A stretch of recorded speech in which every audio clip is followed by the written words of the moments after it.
अस्सलाम वालेकुम नाज़रीन, KBN न्यूज़ की खास खबरों में आपका खैर मक़दम है। मैं हूं नेहा खान। नजर डालते हैं आज की अहम तफसीलात पर। कांग्रेस एमएलए राजगोपाल रेड्डी ने सोशल मीडिया सहाफियों का दिफा किया। रेवंत रेड्डी के रिमार्क्स की मजम्मत की। कांग्रेस एमएलए कोमटिरेड्डी राजगोपाल रेड्डी डिजिटल और सोशल मीडिया सहाफियों की मजबूत हिमायत में सामने आए हैं और वज़ीर आला रेवंत रेड्डी के हालिया रिमार्क्स के खिलाफ सख्त मौक़िफ़ इख्तियार किया। राजगोपाल रेड्डी ने वज़ीर आला के तबसरों पर तनकीद करते हुए कहा, वज़ीर आला के ओहदे पर किसी शख्स के लिए डिजिटल मीडिया और सोशल मीडिया सहाफी के बारे में तौहीन आमेज बात करना शर्मनाक है। उन्होंने इलेक्शन के दौरान ऑनलाइन मीडिया के अहम किरदार पर जोर दिया। कांग्रेस हुकूमत को इख्तिदार में लाने में डिजिटल मीडिया और सोशल मीडिया सहाफियों ने अहम किरदार अदा किया। यकजहती के एक जुर्रतमंदाना बयान में उन्होंने ऐलान किया, अगर कोई डिजिटल या सोशल मीडिया सहाफियों के बारे में तौहीन आमेज बात करेगा तो मैं बिला खौफ उनके खिलाफ खड़ा हूँगा। ये रिमार्क्स पार्टी के अंदर बढ़ते हुए तनाव और सियासी गुफ्तगू में आजाद डिजिटल सहाफत के किरदार और पहचान पर बढ़ती हुई बहस के दरमियान आए हैं। నిర్భయంగా ఫీల్డ్ ద్వారా తెలియజేయడం జరిగింది। అందరం కలిసికట్టుగా డిజిటల్ మీడియా సోదరుల పాత్ర కూడా ఉంది దాంట్లో। అందరం కలిసి ఈరోజు ప్రభుత్వాన్ని ఏర్పాటు చేసుకున్నాం। ఇటువంటి తరుణంలో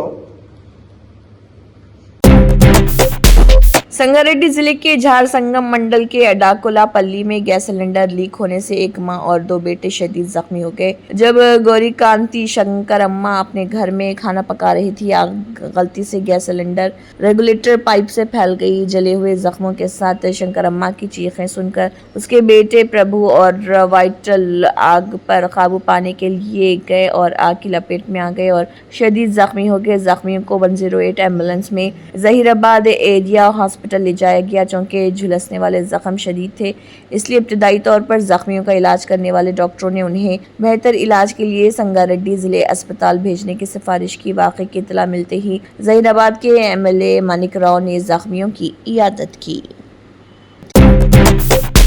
greater Hyderabad municipal corporation GHMC commissioner RV Kannan ने कहा है कि प्रोफेसर जयशंकर एक अजीम आदमी जिन्होंने अपनी पूरी जिंदगी तेलंगाना तहरीक और हक खुद इरादियत के लिए वक्फ कर दी। आचार्य जयशंकर की यौम पैदाइश की याद में GHMC कमिश्नर आरवी कन्नन और अहदेदारों ने GHMC हेडक्वार्टर में उनकी तस्वीर को खराज अकीदत पेश किया। इस मौके पर कमिश्नर ने आचार्य जयशंकर की खिदमात को याद किया। GHMC कमिश्नर आरवी कन्नन ने कहा है कि एक प्रोफेसर के तौर पर तलबा की रहनुमाई करते हुए आचार्य जयशंकर ने रियासत तेलंगाना के मकसद के लिए अपनी जिंदगी मुकम्मल तौर पर वक्फ कर दी। उन्होंने कहा है कि उनकी खिदमत यादगार हैं। कमिश्नर आरवी कन्नन ने कहा है कि प्रोफेसर जयशंकर की नजरियात और तहरीक को जारी रखना ही उन्हें हकीकी खराज अकीदत है। Additional commissioner Raghuprasad, Geeta Radhika Venugopal, CE Ratnakar, accountant examiner Venkateswarlu, chief public relation officer Mohammad Murtaza, PRO M Dasaratham और दीगर ने प्रोग्राम में हिस्सा लिया। मूसलाधार बारिश और गरज चमक के साथ मेदक से टकरा रही सिद्दीपेट और संगारेड्डी में भी तेज बारिश और बिजली गिर रही। Telangana weatherman on report के मुताबिक तूफान कामारेड्डी निजामाबाद, निर्मल और निजामाबाद की तरफ बढ़ रहा। इन मुकामात पर अगले 2 से 3 घंटों में बारिश हो सकती है। महबूब नगर, वकाराबाद और नागर कर्नूल में भी जल्द ही बारिश मुतवक्के है। हैदराबाद अभी खुश्क है, लेकिन रात को बारिश हुई थी और मस्जिद रात में बारिश का इम्कान है। तेलंगाना के लोग बराए करम ज़रूरत के बगैर सफ़र ना करें। अगर बारिश हो या बिजली गिर रही हो तो घर के अंदर ही रहें और मोतबर ज़राए से मौसम की खबरों पर अमल करें। दूसरों को महफूज रहने में मदद के लिए इस अलर्ट को शेयर करें। बडगाम की बेरवा में स्मार्ट बिजली मीटरों की तनसीब के खिलाफ खवातीन की जानिब से एहतजाज किया गया। वसत कश्मीर के जिले बडगाम के बेरवा कस्बे में सैकड़ों खवातीन ने स्मार्ट बिजली की मीटरों की तनसीब के खिलाफ एहतजाज किया। दर्जनों खवातीन सड़कों पर निकल आई, इंतजामिया के खिलाफ नारेबाजी की और कई घंटे तक मेन रोड ब्लॉक करके रखी। मुजाहिरीन ने हुकाम पर गरीबों पर जबरदस्ती स्मार्ट मीटर लगाने का इल्जाम लगाया और कहा कि ये मीटर नाकाबिले बर्दाश्त बिजली के बिलों का बाइस बन रहे हैं।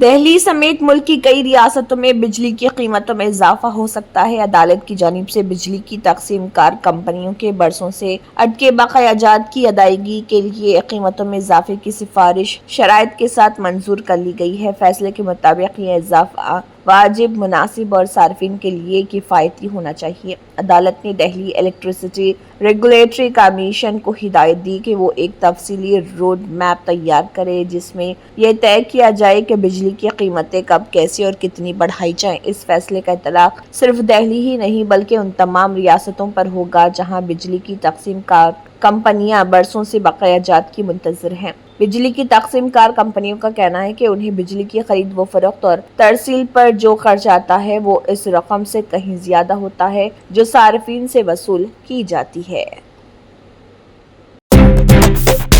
لوک سبھا میں اپوزیشن رہنما راہل گاندھی جھارکھنڈ کے چائباسا کی M P M L A کی خصوصی عدالت میں پیش ہوئے جہاں ان کو عدالت نے ضمانت دے دی۔ عدالت نے انہیں ٹرائل میں تعاون کرنے کی شرط پر ضمانت دی۔ راہل جھارکھنڈ کی راجدھانی پہنچے تھے جہاں وہ جھارکھنڈ کے سابق وزیر اعلیٰ شیبو سورین کے آخری رسومات میں بھی شامل ہوئے تھے۔ اس کے بعد وہ رانچی کے ایک ہوٹل میں رکے اور چائباسا کی عدالت میں پیش ہوئے۔ راہل گاندھی کے خلاف یہ معاملہ سال 2018 سے جڑا ہوا ہے۔ دراصل 28 مارچ 2018 کے کانگریس کے اجلاس میں راہل گاندھی نے بی جے پی کے اس وقت کے قومی صدر امت شاہ حال میں وزیر داخلہ کے خلاف کچھ باتیں کہی تھی۔ اس تبصرے کو قابل اعتراض بتاتے ہوئے بی جے پی رہنما پرتاپ کمار کے ذریعے راہل گاندھی کے خلاف جھارکھنڈوں کے چائباسا جے ایم عدالت میں جولائی 2018 کو ہتک عزتی کا مقدمہ درج کرایا گیا۔ اس معاملے میں راہل گاندھی عدالت میں پیش نہیں ہو سکے تھے جس کے بعد معاملے کی سماعت کرتے ہوئے 24 مئی کو چائباسا عدالت کے ذریعے کانگریس رہنما کے خلاف غیر ضمانتی وارنٹ جاری کرتے ہوئے 26 جون کو انہیں جسمانی طور سے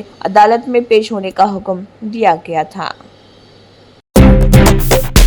اتراکھنڈ کے بعد اب گجرات یکساں سول کوڈ نافذ کرنے والی ملک کی دوسری ریاست بن سکتی ہے۔ اس سلسلے میں یو سی سی کمیٹی کے چیئرپرسن سبکدوش جج رنجنا دیسائی اور دیگر اراکین نے وزیر اعلیٰ بھوپیندر پٹیل سے ملاقات کر کے رپورٹ پیش کر دی۔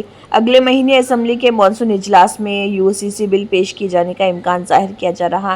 سبکدوش جج رنجنا دیسائی نے بتایا کہ ریاست کے سبھی ضلعوں میں مختلف تنظیموں اور طبقوں کے لوگوں سے اس بات پر بات کی گئی ہے۔ ان سے ملنے 1,15,000 مشوروں کو اس رپورٹ میں شامل کیا گیا۔ حکومت کے ترجمان اور کابینہ وزیر رشی کیش پٹیل نے بتایا کہ یو سی سی کمیٹی کی رپورٹ ملی ہے، حکومت اس کا سنجیدگی سے مطالعہ کرے گی۔ Reserve bank of India R B I کے گورنر سنجے ملہوترا نے monetary policy committee M P C کے فیصلوں کا اعلان کرتے ہوئے بتایا کہ ریپو ریٹ میں کسی قسم کی تبدیلی نہیں کی گئی اور یہ 5.5% پر برقرار رہے گی۔ ایم پی سی نے اتفاق رائے سے یہ فیصلہ کیا کہ فی الحال شرح سود کو مستحکم رکھا جائے تاکہ ملک میں اقتصادی ترقی کو رفتار دی جا سکے۔ گورنر نے کہا ہے کہ آر بی آئی نے ترقی کے فروغ کے لیے کئی دور اندیش اور فیصلہ کن اقدامات کیے۔ ملہوترا کے مطابق مرکزی بینک نے مانیٹری پالیسی کا رویہ نیوٹرل یعنی غیر جانبدار رکھا ہے، جس کا مطلب ہے کہ مستقبل میں افراط زر اور ترقی کے توازن کو مد نظر رکھتے ہوئے پالیسی میں نرمی یا سختی لانے کا امکان موجود ہے۔ واضح ہے کہ اس سے قبل جون میں ریپو ریٹ میں 0.50% کی کمی کی گئی تھی۔ اس کے ساتھ ہی فروری میں 0.25% اور اپریل میں بھی 0.25% کی کٹوتی کی گئی تھی۔ یوں فروری سے اب تک مجموعی طور پر 1% کی کمی ہو چکی ہے۔ بہار میں جاری ووٹر لسٹ کے خصوصی گہری نظرثانی ایس آئی آر کو لے کر پارلیمنٹ میں سیاسی طوفان برپا ہے۔ Congress, Samajwadi party, R J D اور دیگر اپوزیشن جماعتوں نے اس پر عمل پر سنگین اعتراضات اٹھائے ہیں، اسے غیر شفاف، غیر منصفانہ اور جمہوری اقدار کے خلاف قرار دیا۔ کانگریس صدر ملکارجن کھڑگے، پارٹی کے جنرل سیکرٹری پرینکا گاندھی سمیت دیگر رہنماؤں نے پارلیمنٹ کے احاطے میں بھی ایس آئی آر کے خلاف صدائے احتجاج بلند کی۔ پارلیمنٹ کے دونوں ایوانوں، راجیہ سبھا اور لوک سبھا میں ایس آئی آر کے معاملے پر اپوزیشن نے مسلسل احتجاج کیا، جس کے نتیجے میں ایوان کی کارروائی متاثر ہوئی۔ راجیہ سبھا میں کانگریس کے سینئر رہنما رندیپ سنگھ سرجیوالا نے ضابطہ 267 کے تحت ایوان کی معمول کی کارروائی معطل کر کے اس حساس مسئلے پر فوری بحث کرانے کے لیے التوا کا نوٹس دیا۔ सुप्रीम कोर्ट ने इलाहाबाद हाई कोर्ट के जस्टिस प्रशांत कुमार के एक फैसले पर शदीद बरहमी का इजहार करते हुए उनके खिलाफ सख्त रिमार्क्स दिए हैं। अदालत उज़्मा ने वाज़ेह हिदायत दी कि जस्टिस प्रशांत कुमार को आइंदा फौजदारी मुकदमात की समाअत ना दी जाए और उन्हें किसी सीनियर जज के साथ डिवीजन बेंच में शामिल किया जाए। ये मामला उस वक्त सामने आया जब एक शख्स ने अपने खिलाफ दर्ज फौजदारी शिकायत को मनसूख करने के लिए हाई कोर्ट से रुजू किया। मुद्दई कंपनी ने इल्जाम लगाया था कि उसने धागा सप्लाई कंपनी के तहत कई तरह के 7 लाख रुपए से ज्यादा की रकम अदा नहीं की। हाई कोर्ट ने फौजदारी कार्रवाई को जारी रखने की इजाजत देते हुए कहा, चूंकि मुद्दई एक छोटा कारोबारी है और दीवानी मुकदमा महंगा 2 वक्त तलब होता है, इसलिए फौजदारी रास्ता अपनाना इंसाफ के हक में है। और लाई लॉ के रिपोर्ट के मुताबिक सुप्रीम कोर्ट ने जस्टिस प्रशांत कुमार की इस दलील को फौजदारी कानून की संगीन गलत तशरीह करार दिया। जस्टिस JB पारदीवाला और जस्टिस R महादेवन पर मुश्तमिल 2 रुकनी बेंच ने कहा है कि ये समझना कि फौजदारी मुकदमे के जरिए बकाया रकम वसूल की जा सकती है न सिर्फ गलत है बल्कि कानून की बुनियादी फहम की कमी को जाहिर करता है। Germanten super speciality hospital national award winner doctor Mir Jawad Zar Khan, German trained senior orthopedic surgeon and director, माहिर डॉक्टर्स डॉक्टर वासिफ आजम और doctor Bharvi Chanduri, senior cardiologist और दीगर डॉक्टर्स नुमाया खिदमत अंजाम दे रहे हैं। Robotic surgery, advance cath lab, MRI, operation theatre, ICU, 2D ultrasound जैसी सहूलियात से आरास्ता कॉर्पोरेट लेवल हॉस्पिटल, वाजबी फीस में हर मर्ज से शिफायाबी के लिए Germanton super speciality hospital Attapur. तंत्र मंत्र यंत्र के सम्राट బాబా రజా ఖాన్ బంగాలి 100% లాభం గ్యారెంటీతో పాటు 2 సంవత్సరాల క్రితం మా ఆయన పనిచేసే ఫ్యాక్టరీలో అగ్ని ప్రమాదం జరిగింది. కంపెనీ లాస్ అయింది. నా భర్త డిప్రెషన్లోకి వెళ్లారు. బాబా రజాఖాన్ బంగాళీ అంతా బాగుచేశారు. ఈ రోజు మా కంపెనీ భారతదేశంలోనే నెంబర్ 1 ఎక్స్పోర్ట్ కంపెనీ అయింది. నేను నిజాయితీగా పనిచేసినందుకు గత 3 సంవత్సరాలుగా ఒకే పోస్ట్ మీద పనిచేశాను. కానీ బాబా రజాఖాన్ బంగాళీ ఆశీర్వాదంతో వెంటనే ప్రమోషన్ వచ్చింది. ఇప్పుడు నేను జనరల్ మేనేజర్ అయ్యాను. ఎవరితోనైతే నా అఫైర్ ఉందో నేను అతన్నే పెళ్లి చేసుకోవాలనుకున్నాను. కానీ వాళ్ళ ఇంట్లో వాళ్లకు ఇష్టం లేదు. వాళ్ళ అబ్బాయి కూడా వాళ్ళ మాటే వినేవాడు. కానీ బాబా రజాఖాన్ బంగాళీ చమత్కారం చేశారు. అప్పుడు మా పెళ్లికి అందరూ ఒప్పుకున్నారు. ఉద్యోగం, వ్యాపారం, ఇంటి పోరు, ప్రేమ వివాహం, చేతబడి చేయబడిన వారు, భార్యాభర్తల మధ్య గొడవలు, పెళ్లిళ్లలో ఆటంకాలు, సవతిపోరు, ముట్కార్నీ వశీకరణ స్పెషలిస్ట్. నేను చేసిన పనిని ఎవరైనా సవాల్ చేస్తే వారికి నగదు బహుమతి. బాబా రజాఖాన్, दिलसुख नगर, हैदराबाद। माँ फोन नंबर 9866372438। अगर आपने हमारे चैनल को अभी तक सब्सक्राइब नहीं किया है तो यहाँ पर रेड कलर का सब्सक्राइब बटन दिख रहा है, उसे क्लिक करें और हमारे चैनल को सब्सक्राइब कीजिए और साथ ही साथ बेल आइकन को भी क्लिक कीजिए जिससे आपको ताज़ा अपडेट मिलती रहे।